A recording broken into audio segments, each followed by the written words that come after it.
네, 오늘 신약 14번째 강의, 우리 전체적으로 34번째 강의를 시작하겠습니다. 오늘은 바울의 인간학과 교회론에 대해서 공부할 텐데요. 바울의 인간학과 교회론의 특징은 이 통합적, 유기체적 관계를 강조하고 있다는 것입니다.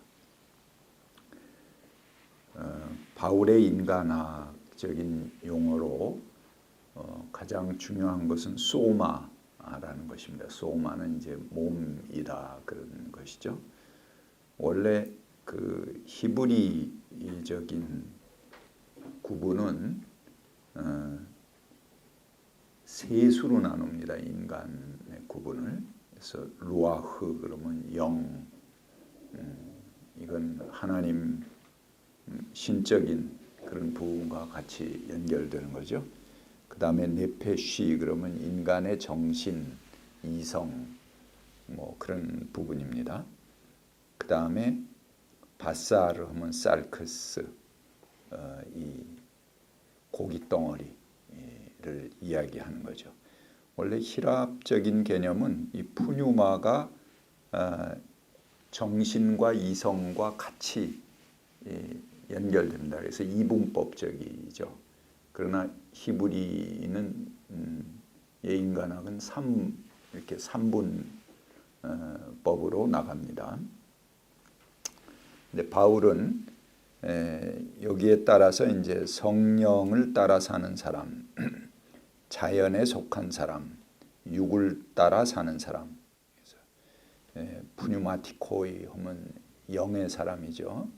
푸시키코이 하면 자연의 사람입니다. 우리 인간 이성의 사람, 정신적으로 사는 사람.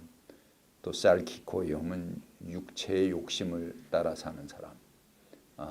그렇게 구분을 했습니다.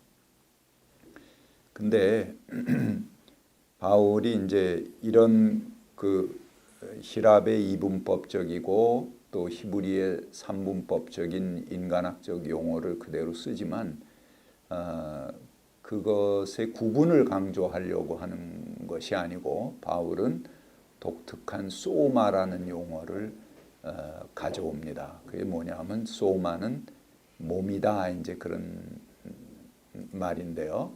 이 바울의 소마는 이 셋을 전부 통전하는, 뭐 영도 몸 안에 있는 것이고 혼, 이성, 뭐 정신, 육체 이게 다 몸 안에 있는 거잖아요. 그러니까 이걸 통전적인 개념으로 소마라는 개념을 강조합니다.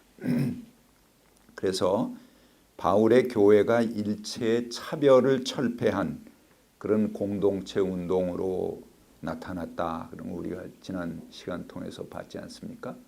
그렇듯이 그 인간이에도 통합적이고 전인격적입니다.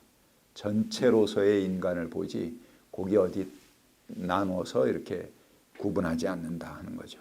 그래서 그는 전체로서의 인물을 자기 자신으로 이해하고 있습니다. The person as a whole, the self.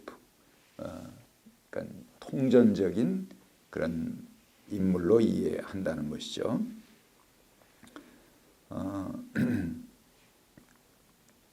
그래서 그 바울은 아까 영의 사람, 육의 사람, 뭐 자연에 속한 사람 이렇게 나누지만 우리 그 자연의 몸이 신령한 몸을 덧입어서 변화할 것을 요청하고 있습니다. 그런 의미에서 바울은 이성과 영을 대조적으로 보기도 합니다. 거기서 넘어가서 이성에서 넘어가서 영적인 사람이 되라, 신령한 몸을 입어라 하고 이제 대조하면서 강조하는 것이죠. 자, 이런 바울의 인간학은 당시에 이제 히랍 사상을 그대로 대변하고 있는 나타내는 영지주의자들과 비교해 볼 때 그 특징을 명백하게 알 수 있습니다. 이 영지주의자들은 정신과 육체, 이 영과 육체 이런 이분법 구분이라고 그랬잖아요. 이 영하고 정신이 이렇게 하나가 되고 거기에 맞서는 육, 이게 영과 육을 대립적으로 보는 것이죠. 그래서 이것을 대립적으로 보기 때문에 두 가지 경향으로 나타납니다. 첫 번째는 육을 자꾸 축소하고 육을 억제하면 뭐가 강해지겠습니까? 영이 강해진다 이런 생각을 가지고 있어요. 그러니까 육을 억제하고 축소하는 경향이 뭡니까? 금욕주의죠. 금욕주의고 금식하고 절제하고 이제 그런 쪽으로 나타나는 것이 이제 영지주의자입니다. 또 한쪽은 그와 정반대로 육과 영이 분리되어 있으니까 어차피 육은 그 육체의 욕심을 가진 존재인데 그거랑 영은 상관없는 세계다 이렇게 보는 거죠. 그러니까 어차피 우리가 육체를 입고 있는 동안은 육체의 욕심에 따라 사는 거다. 뭐 그거랑 영의 세계는 상관이 없다. 이렇게 보는 겁니다. 그러니까는 육체의 욕심에 그냥 모든 걸 맡기는 거예요. 그러면 뭐가 되겠습니까? 쾌락주의가 됩니다. 그래서 극도의 금욕주의와 극도의 쾌락주의가 같이 공존하는 것이 영지주의입니다. 그러니까 영과 욕을 나눠 놓으니까 이제 이런 두 가지 논리가 생기게 되는 거죠. 이런 경향은 우리 그 바울 서신에서도 찾아낼 수가 있는데요. 우선 영지주의적인 것들을 대변하는 용어들입니다. 고린도전서 6장 12절에 모든 것이 나에게 허용되어 있다. 뭐 쾌락주의적인 그런 것이겠죠. 그 다음에 6장 13절에 음식은 배를 위한 것이요 배는 음식을 위한 것이다. 이것도 마찬가지입니다. 또 고린도전서 15장 12절에 죽은 사람들의 부활은 없다. 또 15장 32절에 내일이면 죽을 터이니 먹고 마시자. 이런 표현들은 전부 이 영지주의적인 표현들을 대변하는 거죠. 여기에 전제는 육에 대해서 육과 영을 철저하게 이제 분리시키는 것입니다. 그리고 육을 타락한 것으로 전제하는 것이죠. 그런데 비해서 바울은 이 육체, 몸을 그렇게 타락한 것, 뭐 배를 위한 것, 뭐 욕망과 쾌락을 위한 것으로 보지 않습니다. 고린도전서 6장 13절에요. 몸은 주님을 위하여 있는 것이며 주님은 몸을 위해 계시다. 그렇게 이야기를 합니다. 그러니까 육체를 타락한 것으로 보는 게 아니죠. 그거는 주님을 위해 있는 것이고 주님은 몸을 위해서 계신다. 또 6장 19절에 몸은 성령의 전이다. 이렇게 말합니다. 우리의 육체는 성령이 계시는 성전이라는 거죠. 또 몸은 하나님께로부터 받은 것이니 개인의 소유물이 아니다. 너희 것이 아니다. 이제 그런 얘기를 합니다. 6장 20절에 보면 몸은 하나님께서 값을 치르고 산 것이니 너희 몸으로 영광을 돌려라. 이렇게 말하죠. 그래서 바울은 유대인, 그리스인, 또 종과 자유인이 한 성령 한 세례를 받았고 이들은 한 몸이 된 하나다. 이렇게 표현을 하죠. 그래서 바울에게서 한 몸은 신체적 몸이나 조직체로서의 집단이 아니라 차별 없이 하나 된 상태를 말하며 한 몸을 이루는 그들이 참여해서 만들어내는 세상. 거기다 세상자를 하나 넣으십시오. 즉 그리스도께서 구원하시는 현실을 말한다. 이제 그렇게 볼 수가 있습니다. 자, 성례를 통해서 이루어가는 그리스도의 몸.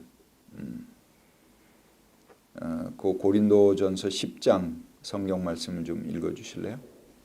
우리가 축복하는 축복의 잔은 그리스도의 피에 참여함이 아닙니까? 우리가 떼는 빵은 그리스도의 몸에 참여함이 아닙니까? 빵이 하나이므로 우리가 여럿일지라도 한 몸입니다. 그것은 우리가 모두 한 빵에 참여하기 때문입니다. 예, 이게 이제 성찬에 관한 말씀이죠. 근데 이 성찬에 참여한다는 것은 뭐 빵과 포도주 이런 그 물질의 의미를 넘어서는 것이죠. 그거와는 전혀 다른 의미로 우리가 성찬을 떼지 않습니까? 그것은 뭐냐 하면은 그리스도의 몸을 나누고 그리스도의 피를 나누는 거다. 근데 이제 피도 몸이죠. 그래서 아무튼 우리가 그리스도의 피와 살, 그리스도의 몸을 나누는 것이 바로 성찬이다. 그렇게 의미를 부여하고 있습니다. 그래서 성만찬에 참여하는 사람들이 이룩하는 구원의 현실을 선취하는 거죠. 이 하나된 세상에 그것을 선취하는 것이 성찬이라고 볼 수가 있습니다. 여기에 중요한 의미는 성찬의 의미는 빵이 하나이므로 우리가 여럿일지라도 한 몸이다 하는 것을 강조하는 것입니다. 그러니까 성찬이 뭐 그리스도의 고난을 생각하고 막 슬퍼하고 그런 의미보다도 바울이 이야기하는 것은 그리스도의 한 몸을 우리가 나눴다. 그러니까 우리 모두가 그리스도의 한 몸 또 그 한 빵에서 나눈 것이다. 한 잔과 한 빵에서 나눴다 하는 것을 강조하죠. 그것이 이제 성찬의 의미입니다. 그래서 성찬을 요즘은 이제 그 원래 이제 한 빵 제일 처음에 성찬은 애찬이었죠. 막 가져온 음식들을 같이 한 상에서 먹는 거였지만 나중에 이제 성찬이 예식화되면서 또 중요한 것은 이 한 빵과 한 잔에서 마시는 겁니다. 그래서 한 잔에서 같이 마시는 건데 요즘 위생상 그렇게 못 하잖아요. 그래서 조그만 잔으로 이렇게 하지만 그것을 그 아우르는 큰 잔이 있죠. 그 큰 한 잔에서 우리가 나누는 겁니다. 그런 의미를 가지고 있는 거죠. 불투마는 인간은 몸을 가지고 있는 것이 아니고 몸이다 그렇게 표현을 했습니다. 그래서 몸은 전 인격을 나타내는 말입니다. 성찬을 나누면서 이것은 너희를 위한 내 몸이다 라고 할 때의 몸은 예수 자신을 말하죠. 바울은 몸을 영과 대립시키지만 이 몸을 영 아래에 있는 하위 개념으로 보지 않습니다. 바울은 몸을 그리스도와 관련시켜서 사용합니다. 고린도전서 3장 16절에 보면 여러분은 성령의 전입니다. 그렇게 말하고 있고요. 6장 19절 아까 보신 거죠. 여러분의 몸은 성령의 전입니다. 이렇게 말하고 있습니다. 그래서 몸은 만물을 느끼고 감지하고 소통합니다. 그리고 몸은 우리가 아프고 슬프고 고통당할 때 그거를 표현하죠. 느끼게 해주죠. 내가 아프다, 고통스럽다 이런 걸 느낄 수 있는 건 몸이죠. 그리고 그 느낌을 또 이웃에게 전달을 합니다. 또 하나님께도 호소합니다. 그게 몸이죠. 그래서 몸은 우리 눈으로 보고 머리로 감지하지 못하는 것도 기억을 합니다. 제가 참 신기한 거였는데 어려서 감을 못 먹었어요. 맛있잖아요, 감이. 왜 그걸 난 못 먹을까 이렇게 생각해서 궁금했어요. 어머니에게 여쭤봤더니 아기였을 때 감을 먹고 체했대요. 그래서 감을 못 먹어요. 못 먹는 게 아니라 먹고 싶지가 않았죠, 그때. 뭐 요즘은 잘 먹습니다. 그런 것들이 이제 몸이 한참 기억을 하고 있는 거죠. 나는 전혀 의식하지 못해도 우리 몸이 생존을 위해서 기억하고 있는 것입니다. 그래서 몸은 생존을 위해서 자체적인 기억 체계를 가지고 있습니다. 몸의 위기 상황이 닥치면 머리가 인지하지 못하는 것을 더 빨리 반응합니다. 머리는 느끼지 못하지만 그보다 더 먼저 뜨거워 하고 머리가 너 손 띄어 이렇게 하기 전에 탁 뛰지 않습니까? 이걸 우리가 자율신경이라고 그러죠. 이게 다 몸이 가지고 있는 어떤 인지 체계라고 볼 수가 있습니다. 그래서 몸은 생명을 지켜나가는 파수꾼이고 이 생명은 전적으로 통전적인 유기체성 그거 자체라고 볼 수가 있습니다. 이런 그 몸의 반응들의 핵심은 뭐냐면 우리 몸의 어느 한 부분도 잃지 않겠다, 소외시키지 않겠다 하는 통전성에서 나오는 거죠. 우리 몸에는 우리가 기억하지 못하더라도 생명을 위해서 오래된 정보를 유전자 속에 담고 있습니다. 그래서 생명의 유지를 위해서 독자적인 인지체계와 기억체계를 가지고 있습니다. 그것은 신체의 어느 일부분이라도 희생시키지 않고 그 통전성을 유지하고자 하는 인간의 본능이 바로 이 몸의 유기성이다 하는 것을 알 수가 있습니다. 그렇기 때문에 바울은 모든 차별을 철폐하고 새롭게 연대를 이루는 그리스도를 따르는 공동체를 뭐라고 비유했냐? 그리스도의 몸이다 이렇게 비유한 거죠. 그래서 교회를 그리스도의 몸이다 이렇게 표현했습니다. 전 그리스도의 몸이다 이게 우리 서양의 개인주의적인 그런 사상으로 본다면은 우리 몸을 개개인을 그리스도의 몸이라고 그래야 맞을 거예요. 그렇죠? 그런데 그렇게 보지 않았어요. 개개인을 그리스도의 몸이다 이렇게 보지 않고 교회라고 하는 공동체, 뭐 이 교회는 꼭 이런 건물 안에 있는 교회, 조직화된 교회를 얘기하는 건 아닙니다. 인간들이 이루어내는 그런 그리스도의 뜻을 뜻 안에서 이루어가는 하나의 공동체, 연합체를 그 교회다 이렇게 보는 거죠. 자, 하나의 성령, 하나의 세례. 고린도전서 12장 13절 한번 읽어주세요. 몸은 하나인데 많은 지체가 있고 몸의 지체는 많지만 한 몸과 같이 그리스도도 그러합니다. 우리는 유대 사람이든지 그리스 사람이든지 종이든지 자유인이든지 모두 한 성령으로 세례를 받아서 한 몸이 되었고 또 모두 한 성령을 마시게 되었습니다. 예. 여기도 이제 그 유대 사람, 그리스 사람, 종, 자유인 이 모든 것이 하나의 성령, 하나의 세례다 하는 것을 그 강조하죠. 그리고 몸이 하나이듯이 우리가 하나다 하는 것을 강조하고 있습니다. 그리스도의 몸, 이 소마는 모든 크리스천의 영혼을 포함하는 거대한 몸입니다. 그래서 유기체적인 연대를 말하는 거죠. 세례를 받을 때 우리가 한 성령으로 세례를 받았고 그 안에서 거듭나듯이 모든 크리스천은 하나의 영을 갖습니다. 성령 안에 있는 것이죠.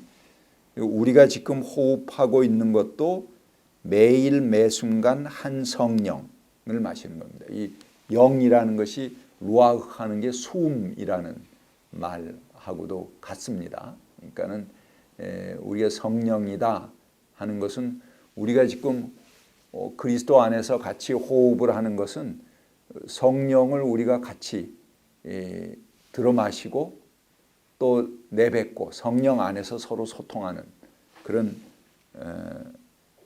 의미와 통한다고 볼 수가 있습니다. 또한 그리스도의 몸을 이루는 사람들은 하나의 세례를 통해서 입문한 사람들입니다. 오랜 교회의 조직이 확립한 성례전은 참으로 위대합니다. 각기 다양한 고백과 주장들을 하나의 공통된 의식과 예전으로 묶어줍니다. 뭐 사람이 다양하죠. 따라서 교파도 다양할 수밖에 없습니다. 뭐 물론 어떤 교리나 주장에 따라서 교파가 꼭 갈라지는 건 아닙니다. 우리 한국교회 보면 대부분 그 어떤 이해관계에 따라서 이 교파가 갈라졌습니다. 그러나 아무튼 아무리 교파가 많고 아무리 다양하더라도 거기에 공통된 것이 그리스도를 공통으로 우리가 주로 고백한다 하는 것이 공통이고, 그 다음에 하나의 세례, 또 하나의 성찬, 하나의 이 성례를 같이 공유한다는 것이 교회의 공통점이죠. 마치 우리가 결혼이라는 예식을 통해서 비로소 결혼 생활에 들어가듯이 이 하나의 성례전, 세례와 성찬을 통해서 한 분이신 그리스도의 몸에 참여하는 것입니다. 그래서 교회는 흩어져 있고 전혀 소통하지 않고 멀리 떨어져 있는 교회라 하더라도 하나의 교회로 서로 형제자매 관계에 있는 것이죠. 그리고 형제자매 관계를 넘어서 한 몸, 이건 한 피와 한 살을 이루고 있는 그런 주체다 하는 것입니다. 그렇기 때문에 함부로 교회에 대해서 또 이런 같은 그리스도를 주로 고백하는 사람들끼리 저건 이단이다 이런 얘기를 함부로 해서는 안 돼요. 그거는 굉장히 그리스도의 몸을 분열시키는 것입니다. 그런데 한국교회가 자기 교회나 교파의 사람들을 뺏기지 않기 위해서 남의 교단을 자꾸 이단이라고 그러고 그거를 이렇게 하는 것은 굉장히 그리스도의 몸을 분열시키는 그런 잘못된 신학입니다. 그런 것들은 우리가 굉장히 조심해야 되죠. 근데 그 과거에는 뭐 아주 그 이단, 자기하고 다른 교단을 이단이라고 그러는 것들이 굉장히 많았어요. 근데 지금은 이제 다행히 그런 것들이 많이 줄어들었는데 그거는 이제 한국교회가 극복하고 넘어가야 될 굉장히 큰 것입니다. 이건 하나님의 몸, 그리스도의 몸을 분열시키는 것이고 그의 몸을 찢는 행위입니다. 그리스도에 적대하는 행위라고 볼 수 있죠. 함부로 남을 가리켜서 원수다, 이단이다, 적이다 이런 얘기를 크리스찬은 하면 안 돼요. 그는 우리는 그 이웃을 내 몸과 같이 사랑해야 되고 그런 그 지상 명령 앞에 있는 사람들입니다. 그래서 어떻게 하면 저들과 하나가 되고 이해하고 그 입장에 설 수 있을까 하는 그런 것을 가져야 되는데 아주 그 쉽게 남을 적으로 만들고 그 이제 배타하고 우리 인간이 이제 그런 특징이 있죠. 옛날부터 이제 원시 시대부터 살아오면서 내 집단과 밖의 집단을 나누는 그런 습성이 있습니다. 그래서 그거는 이제 우리가 자기 집단의 안위를 지키기 위해서 누가 스파이냐, 우리 집단 밖에 있는 놈이 여기 누가 침투했느냐, 누가 우리 사람이냐 이거를 구분해야 됐죠. 옛날 원시적인 사회. 이런 데서부터 하나의 본능적으로 저게 내 집단 내의 사람이냐 아니면 집단 밖의 사람이냐 이걸 빨리빨리 우리가 구분합니다. 사람을 만났을 때. 그래서 그 집단 밖의 사람을 무조건 이제 정죄하고 내치고 배타하는 그런 경향이 우리들에게 있습니다. 근데 그거는 그 아주 동물적인 그런 습성이죠. 지금 우리가 지구촌이 되고 뭐 그냥 저 온 세상이 이렇게 뭐 하루 거리 비행기 타면 다 왔다 갔다 하고 더군다나 인터넷으로 그냥 동시적으로 만나는 그런 시대에서 내 집단 외 집단을 자꾸 구분을 해갖고 남을 적으로 하는 그런 습성들은 빨리 우리가 극복해 나가야 된다고 생각합니다. 그런 것을 극복하는 것이 바로 이 교회 그리스도의 몸의 이 신학입니다. 교회의 신학이고요. 그런 것들을 극복한 것이 바로 교회라고 하는 그런 것이죠. 요즘 얼마나 우리 사회가 답답하고 한심합니까? 얼마 전에 일산에서 북쪽 이야기를 했다고 그래서 황산 테러를 그냥 하고, 또 광화문에서 단식 투쟁하고 있는 사람들 세월호 문제 때문에 그 앞에 폭식 투쟁을 하고 앞에 나가서 하고, 전 참 민망한데 거기 무슨 교회라는 그런 기독교 단체의 이름을 하고 그 단식하고 모이는 시민들 집회하고 그러면 많이도 안 와요. 2사람 정도가 꼭 와서 큰 스피커를 대놓고 그냥 그들을 모독하고 자식의 시체로 얼마나 장사를 하려고 그러냐 이렇게 하면서 막 사람들을 모독하고 그러는 거 보면 너무나 가슴이 아픕니다. 그게 왜 교회 이름으로 이렇게 해야 되는가? 이게 상식을 벗어난 거죠. 크리스찬들이. 이 크리스찬의 자기의 자리를 어디서 봐야 되느냐? 교회라는 데서 봐야 됩니다. 교회는 뭐냐? 그리스도의 몸입니다. 그리스도의 몸은 오늘 제가 계속 강조하겠지만 통전성입니다. 유기체성입니다. 그건 절대 너와 내가 다르지 않아요. 근데 우리 쉽게 자기 집단 안에 같은 교회 내에서도 자꾸 밖에 집단을 만들어요. 저건 내 집단이 아니야. 그리고 교회 내에서도 무슨 분파를 자꾸 만들고 거기서 자꾸 내치고 이렇게 하는 것이 그리스도의 몸을 찢는 행위고 그의 몸을 훼손시키는 그런 교회를 훼손시키는 그런 행위다 하는 것이죠. 이 교회를 훼손시키는 것은 용서받지도 못한다고 그랬어요. 성령을 회방하는 거죠. 이렇게 한 분이신 하나님, 이 하나라는 숫자의 중요성이 있는 게 아니고요. 그 통일성에 중심이 있는 것이죠. 이것은 하나의 믿음과 하나의 희망을 통해서 계십니다. 이 하나님은 만물 위에 계시고 그 안에 계시고 그것을 꿰뚫어 계신다. 에베소서의 표현이죠. 에베소서 6장에 나옵니다. 거기서 각자의 직책과 역할이 나오는데 어떤 사람은 사도로, 예언하는 사람으로, 전도자로, 교사로, 성가대원으로 이렇게 삼으십니다.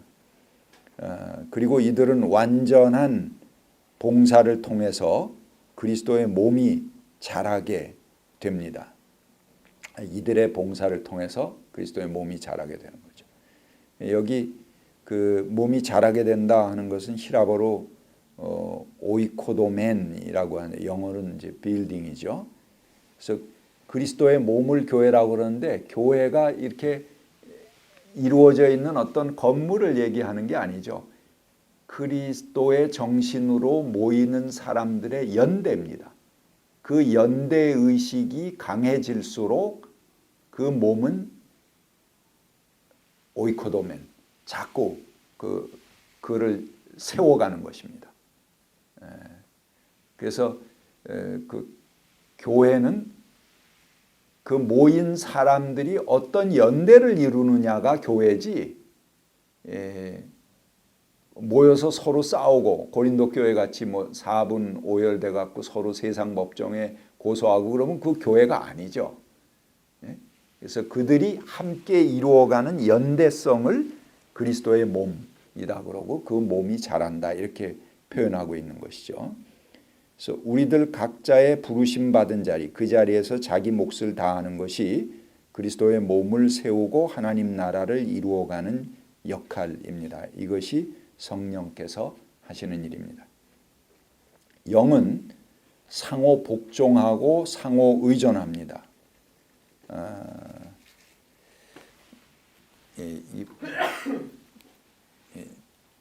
복종한다는 말로 상호 존중하고 이렇게 하는 게 더 좋겠습니다.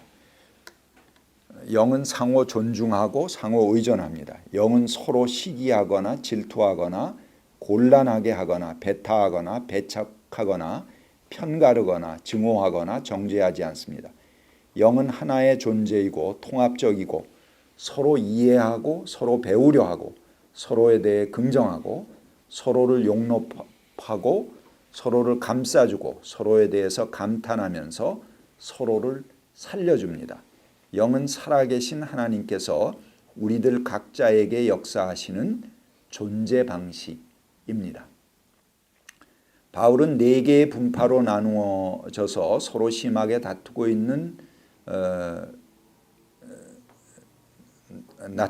있고 그로 인해서 자신 역시 크게 상처를 받았죠. 바울의 사도성을 막 거기 그 분파로 나눠져 있는 사람들이 그 부정하고 그러지 않습니까? 그래서 그런 사람들에게 상처를 받았지만 그 고린도 교회에 편지를 씁니다. 그러면서도 그들을 배제하는 논리를 세우는 것이 아닙니다. 너희놈들 어떻게 내가 전도하고 내가 세웠는데 나를 배척하냐 이 괘씸한 놈들아, 너희들은 전부 나가버려라 이런 데든가 그런 얘기 없잖아요. 계속 자기를 배타하고 끊임없이 괴롭히는 사람이지만 그들을 존중하고 설득하고 우리가 하나다 하는 것을 서로 사랑해라 하나다 이런 것을 계속 강조하고 있는 것이 고린도서 아닙니까? 그래서 그리스도의 몸의 신학을 정립하고 있습니다. 이것은 강력한 선교 중심적인 선교론이기도 합니다. 자, 그리스도의 몸이라는 것이 이제 바울의 교회론의 핵심인데요. 바울 서신의 교회, 에클레시아라고 그랬죠. 이 말이 60회 정도 언급됩니다. 그중에 3세기 초기까지는 교회당 같은 건물이 존재하지 않았습니다. 그러니까 300년 동안 교회당이 없었어요. 그냥 가정에서 모이거나 이제 그렇게 했죠. 그러니 교회는 지금과 같은 교회당이 아니라 그리스도의 이름으로 모이는 지역적인 그리스도인들의 모임입니다. 교회, 에클레시아의 뜻은 유대적인 의미를 본다면요, 이스라엘에 모인 회중들을 의미합니다. 그래서 모인 하나님의 백성이라는 그 뜻을 가지고 있습니다. 그들은 모여서 하나님의 일을 도모하고 하나님의 행위를 하며 그런 의미에서 하나님께서 선택하신 선민입니다. 또한希腊적인 의미는 앞에 제가 따로 길게 공부를 했습니다. 로마 역사를 하면서요. 요약하면은 헬라식 민주주의에서의 통치기관을 에클레시아라고 한다. 민회라고 그랬죠. 그래서 도시 시민들은 모든 자유민으로 구성되고 그들이 행정관을 선거하고 또 면책하기도 하고 대사를 보내기도 하고 받아들이기도 하고 재판의 집행과 법률 제정에 있어서 최후 결정권을 가지기도 합니다. 에클레시아는 시민으로서의 영광을 나타내주는 그런 말이기도 했습니다.希腊 로마 전통의 굉장히 중요한 말이라고 그랬죠. 그렇지만 하나님 나라의 시민은希臘에서 제외되었던 종, 여자, 이방인도 함께 참여하고 모든 인류를 차별 없이 시민권자로 초청합니다. 하나님 나라의 시민으로 초청하는 거죠. 교회는 일체의 차별을 허락치 않는 평등 세계, 정의로운 세계를 뜻하며 새롭게 우리 앞에 나타날 하나님의 나라의 모습입니다. 이러한 교회는 인류가 바라보는 꿈이고 지친 사람들에게 생동감을 주고 새롭게 그 나라를 향해 나아가게 하는 징검다리 역할을 하는 것입니다. 동시에 교회는 이러한 꿈을 가지고 그리스도를 향해서 자신들의 마음을 내어놓고 자신들의 땀과 피를 바쳐온 사람들에 의해서 세워져 가고 있습니다. 바울 서신에서 교회는 무엇에 있는 하나님의 교회라는 형식으로 그 설명이 덧붙여서 표현됩니다. 교회는 인간에 의해서 구성되었지만 뭐 창립자가 있고 설립자가 있고 그 교회가 모이도록 자기 가정을 제공한 사람도 있고 뭐 다 그렇죠. 초대교회. 그럼에도 불구하고 하나님의 교회입니다.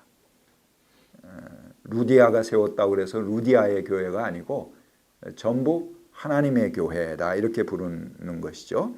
그래서 어떤 회중이든지 한 지역에 있는 하나님의 교회일 수밖에 없지만 뭐 지역에 속할 수밖에 없죠. 그래서 뭐 고린도 교회니 빌립보 교회니 에베소 교회니 이렇게 이름이 지명에 따라 붙여 있지만 그것은 단지 지역의 이름일 뿐이고 안에서 그 하나님 안에서 고린도 교회, 갈라디아 교회, 로마 교회와 같은 것이 있을 수가 없습니다. 그것은 모두 하나님의 교회다 하는 것이죠. 또 교회는 무엇에 있는 성도라는 형식을 갖습니다. 로마에 있는 성도, 예루살렘에 있는 가난한 성도, 아가야에 있는 모든 성도, 빌립보의 성도, 골로새에 있는 성도 등으로 표현하고 있습니다. 여기서 성도, 하기오스란 그리스도 예수 안에 있는 사람입니다. 우리 엔 그리스도 공부했죠? 그리스도 안에 내가 없고 그리스도가 계신 사람들이니까 전부 거룩한 거죠. 그래서 그리스도 안에서 자기 자신을 깨닫고 그분의 명령을 듣고 그것을 실현하고자 끊임없이 계획적인 시도를 해나가는 사람들이 바로 이 성도들입니다. 성도라는 말은 그리스도께 헌신한 사람을 의미합니다. 그리스도인은 예수 그리스도가 그의 몸과 영혼의 구주임을 확신하는 사람, 그리고 예수 그리스도를 그의 삶의 주인, 주님으로 모신 사람이다 거죠. 그래서 그 WCC는 바로 전 세계에 있는 모든 크리스찬들, 뭐 정교회, 또 가톨릭, 뭐 이런 데까지 다 포함되어 있습니다만 거기에 공통적인 공통성이 하나 있습니다. 그게 뭡니까? 그리스도를 주님으로 고백한다 하는 거죠. 전 세계 공산권에 있는 그런 교회들도 그리스도를 주님으로 고백하는 그런 사람들, 그것 아래서 같이 모여 있는 것이죠. 그리고 하나의 세례, 하나의 성찬이라는 원리는 거기에도 같이 통용됩니다. 그렇기 때문에 하나의 교회가 되고 그리스도의 한 몸에 참여하는 것입니다. 교회는 그리스도의 몸이라고 했을 때 인간이 그리스도의 교회에 들어갈 때 신비적인 의미로 그 사람은 그리스도의 몸 안에 들어가는 것입니다. 인간이 교회에 들어갈 때 그 신비적인 의미는 그 사람이 그리스도의 몸 안에 들어가는 것이죠. 영적인 의미는요. 그래서 교회는 이건 뭘 의미하냐? 성육신의 연장이다. 그러니까 교회 안에 속하는 것은 그리스도의 몸에 속하는 것이 되지 않습니까? 그러니까 교회라는 것은 성육신의 연장이다 이렇게 볼 수가 있어요. 그래서 하나님께서 예수 그리스도 안에 성육하신 것과 같이 하나님께서 교회 안에 성육하신다 이렇게 볼 수 있는 거죠. 그런 의미에서. 그래서 교회의 성격과 존재는 몸이 가지는 유기적인 연결성과 같이 교회는 하나여야 합니다. 그래서 그리스도의 몸은 긴밀한 연결 구조를 가진 유기적 연합체입니다. 각 단위의 유기성이 하나의 조직적인 교회입니다. 보이는 건물이나 모임이 교회가 아니고 각 단위, 각 개인, 신도 간의 유기적 연대성, 그들이 이루어내는 관계가 교회라는 것이죠. 그래서 그 신도와 신도의 관계성이 교회지 조직이나 건물이나 이런 게 교회가 아니다 하는 거예요. 사랑의 동인이 생기는 곳, 사랑의 마음으로 묶여 있는 곳. 교회는 성령이 하나이심과 같이 그 나타내는 조직과 몸도 하나이고 그들이 갖는 희망과 목표도 하나입니다. 또한 그리스도는 교회의 머리이시라고 그렇게 고백하죠. 이것은 그리스도와 교회 사이에 언제나 명확하고 결정적인 차이가 있습니다.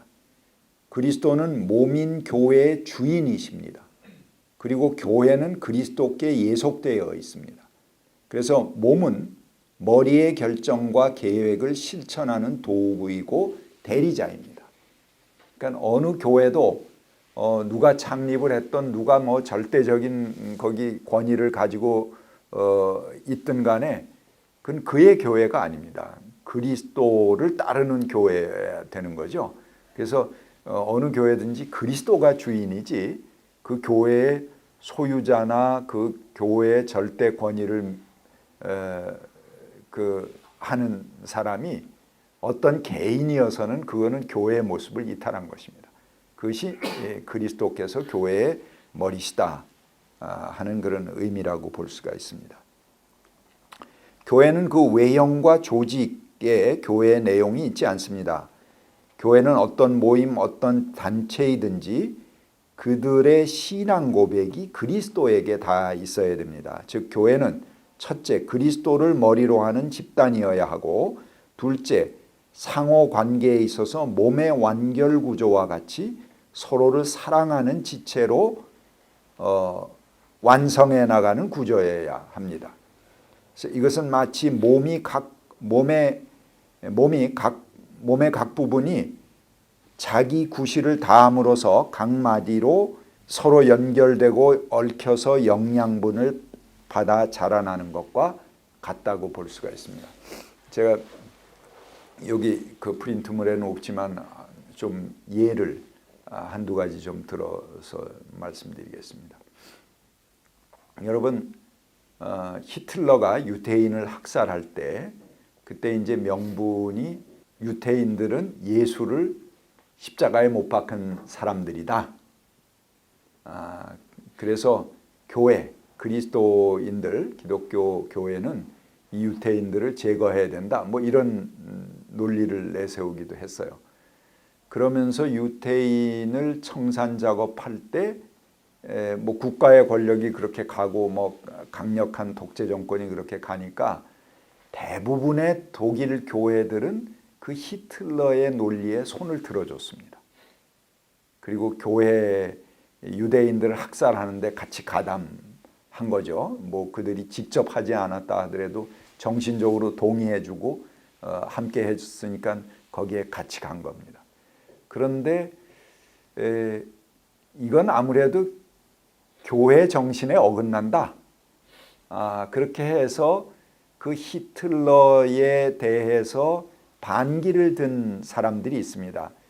독일의 고백교회라고 하는 그런 교회들인데요. 이제 몇몇 목사님들이 뭐 숫자적으로는 아주 극히 일부분입니다. 작은 일부분 그저 몇십 명 되는 그런 사람들이지만 그 사람들이 연대해서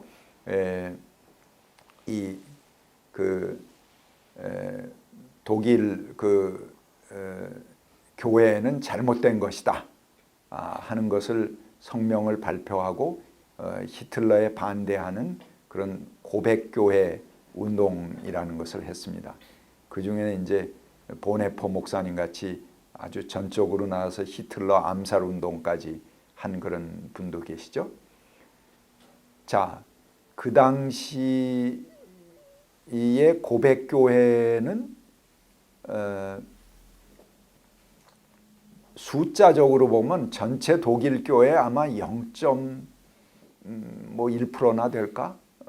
뭐 그것도 안 되는 그런 미미한 숫자일 것입니다. 대부분의 큰 교회가 그냥 같습니다. 그런데 오늘날 독일 교회는 뭐라고 자기들의 정체성을 고백합니까? 오늘 독일 교회는 고백교회의 정신을 이어받아 서 있다 이렇게 고백합니다. 그렇죠. 그래야지 히틀러 그 정신을 이어받아 왔다 이렇게 고백하면 안 되지 않습니까? 그러니까 이 역사의 정통성이라는 것은요, 숫자에 있는 게 아닙니다. 아주 작은 무리라도 그 사람들이 정말 그리스도의 정신에 충실했다면 교회는 그들의 전통을 잇고 그들의 맥을 이어가는 것입니다.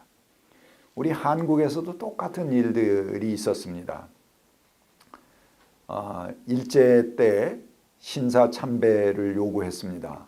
그리고 각 교회마다 교회당 안에 신사를 갖다가 이렇게 해놓기도 하고요. 어떤 교회들은 예배 보기 전에 그 교회당 앞에 있는 십자가 닫고 커튼 치고 그리고 그 옆에 달려있는 신사를 향해서 교인들이 전부 돌아서서 절을 하고 예를 표하고 그 다음에 이제 예배를 시작하고 예배 끝난 다음엔 또 다시 십자가 닫고 그 신사를 향해서 절하고 끝나고 그런 신사 참배를 했습니다. 그런데 그것은 아니다. 그렇게 할 수 없다라고 거기에 이제 저항한 분들이 몇 분 계십니다. 뭐 주기철 목사님을 비롯해서 아주 소수의 분들이 그것은 아니다 이렇게 고백을 하고 거기에 저항을 하다 순교를 당하셨습니다. 그래서 이제 뭐 한국 교회가 이렇게 신사 참배를 대부분의 교단들이 다 찬성을 하고 받아들였으니까요. 해방된 다음에 한국 그 교단 총회에서 장로교나 감리교단 그 총회에서 몇몇 사람들이 이제 해방됐으니까 뒤늦게 우리가 이거 정말 잘못한 일을 했다. 우리 죄책 고백을 하자. 이건 교회가 해서는 안 된 그런 우상 숭배를 우리가 했으니 하나님 앞에 이거 잘못했다고 고백하고 총회를 넘어가야 되지 않겠느냐 이런 발언을 했습니다. 근데 어떻게 됐겠습니까, 여러분?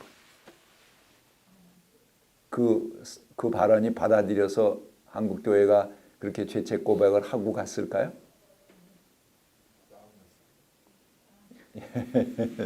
싸움도 아니고 쫓겨났죠. 그렇게 얘기한 사람들이 교단에서 쫓겨났고 전부 그냥 삿대지르면서 주저앉혀 버렸습니다. 네가 무슨 교회를 아냐? 철부지 같은 소리를 한다. 우리가 얼마나 고생해서 교회를 지키기 위해서 그렇게 했는 줄 아느냐 하는 거죠. 그래서 일제가 이제 그 전쟁을 할 때 교회에서 앞장서서 그 교회당에 있는 쇠붙이 뭐 종 뭐 이런 거 전부 띄어갖고 그 헌납원 교회 종 헌납 운동도 펼친 목사들도 있어요. 그렇게 하고 뭐 그렇게 하면서 그들이 이제 주장하는 것은 교회를 지키기 위해서 그랬다. 그러니까 우리가 교회를 지키기 위해서 얼마나 우리 나름대로 힘들게 그렇게 했는데 저 철부지 같은 소리를 한다. 그러고 이제 그들을 교단에서 내쫓아 버렸죠. 슬픈 역사입니다. 한국 교회가 그러나 분명하게 기억하고 지금이라도 잘못한 것은 잘못했다고 고백할 줄 아는 그런 교회가 될 것입니다. 그래서 제가 이 말씀을 드리는데요.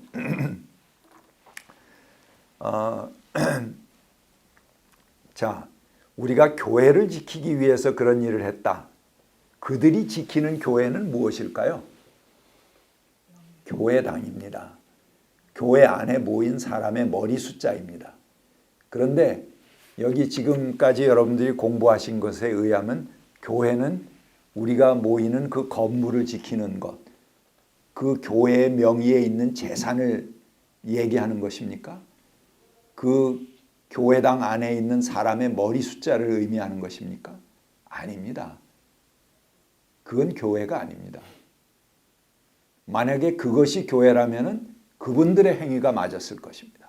교회를 지키기 위해서 그들은 친일하고 신사참배하고 그렇게 하는 게 맞겠죠. 근데 교회는 그게 아니라는 것입니다. 여기 신학에서 보듯이 교회는 그리스도의 몸입니다. 그리고 그 몸을 이루어가는 사람들, 그 구성원들의 연대성입니다. 그리스도의 정신을 지켜나가는 그것이 바로 교회입니다. 불행한 것은요, 일본에도 기독교회가 있었는데 일본 교회들도 대동아 전쟁을 하고 일본이 이렇게 전쟁을 일으킬 때 일본 기독교 다 찬성을 했습니다. 거기에 한 사람도 거기에 반대 목소리를 한 사람이 없습니다. 그러니까 오늘 우리 한국 교회나 독일 교회 같은 경우는 그래도 죄책 고백을 하고 우리가 주기철 목사의 또 이렇게 일본에 대해서 순교의 피를 흘린 분들의 정신을 이어받아서 우리 교회를 이어간다 이렇게 고백할 수 있는 근거가 있습니다. 근데 일본 교회는 한 사람도 그렇게 하지 않았기 때문에 그렇게 이야기할 근거가 없습니다. 그 한 사람이 있고 한 사람이 없는 것은 매우 중요한 것입니다.